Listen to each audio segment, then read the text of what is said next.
ഈ train service വന്നപ്പോഴാണ് നമ്മൾ പറഞ്ഞ ആ ഹോട്ടൽ വന്നത്.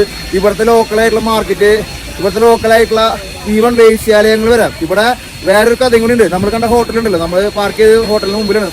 ഈ ഹോട്ടലിന്റെ അടിവാരത്തിലൂടെ അല്ലെങ്കിൽ അണ്ടർഗ്രൗണ്ടിലൂടെ റെഡ് സ്ട്രീറ്റിലേക്ക് ഒരു വഴിയുണ്ട്. ഇതിന്റെ അപ്പുറത്ത് 3 സ്ട്രീറ്റ് അപ്പുറം റെഡ് സ്ട്രീറ്റ് ഉണ്ടായിരുന്നു എന്ന് പറയുന്നുണ്ട്. ആ സ്ട്രീറ്റിലേക്ക് അണ്ടർഗ്രൗണ്ടിലൂടെ 1880-കളിൽ ഒരു വഴി ഉണ്ടായിരുന്നു എന്ന് പറഞ്ഞാൽ ചിന്തിക്കാൻ പറ്റുമോ? അപ്പൊ അങ്ങനത്തെ ചരിത്രങ്ങൾ ഉറങ്ങിക്കിടക്കുന്ന ഒരു മണ്ണാണ്. ഏതൊരു ചുമരിനും ഏതൊരു മണ്ണിനും ഇവിടെ ഹിസ്റ്ററിയുടെ ഒരു പോയിന്റ് എവിടെയെങ്കിലും ബാക്കി നിർത്തിണ്ടാവട്ടോ. ഒരുപാട് പേര് ഇവിടെ ഗോൾഡും അല്ലെങ്കിൽ സിൽവറൊക്കെ തപ്പി വന്ന ഒരു കാലഘട്ടമാണ് ആ സമയത്ത്. അപ്പൊ അവർ കുറെ ആൾക്കാർ കാശ് ഉണ്ടാക്കണു, കുറെ ആൾക്കാർ കാശ് ഇല്ലാണ്ട് പോണു. ഒരുപാട് പേര് ആഗ്രഹങ്ങള് അല്ലെ ഒരുപാട് പേര് ദുഃഖങ്ങള് സന്തോഷങ്ങളൊക്കെ അനുഭവിച്ചിട്ടുള്ള ഒരു മണ്ണാണ് നമ്മുടെ ഡുറാങ്കോ എന്ന് പറഞ്ഞ ഈ പട്ടണം. 45 മൈലാട്ടാ ഈ റെയിൽവേ നിൽക്കുന്നത്. 45 മൈൽ റെയിൽവേ നിൽക്കുന്നത്. സീനിക് ബ്യൂട്ടി എന്ന് പറഞ്ഞാൽ വണ്ടർലാൻഡ്, സീനിക് വണ്ടർലാൻഡ് എന്ന് പറഞ്ഞാട്ടാ. 1800 സിസ്റ്റം നമുക്ക് കാണാം. നിങ്ങൾ ആലോചിക്കുക, 1800-കളിൽ ഇങ്ങനെ എഞ്ചിൻ ഉണ്ടാക്കാനും ഏകദേശം 150 വർഷത്തെ ചരിത്രത്തില് ഇത് അതേപോലെ മെയിൻറ്റെയിൻ ചെയ്യാൻ നിങ്ങൾ ആലോചിക്കുക.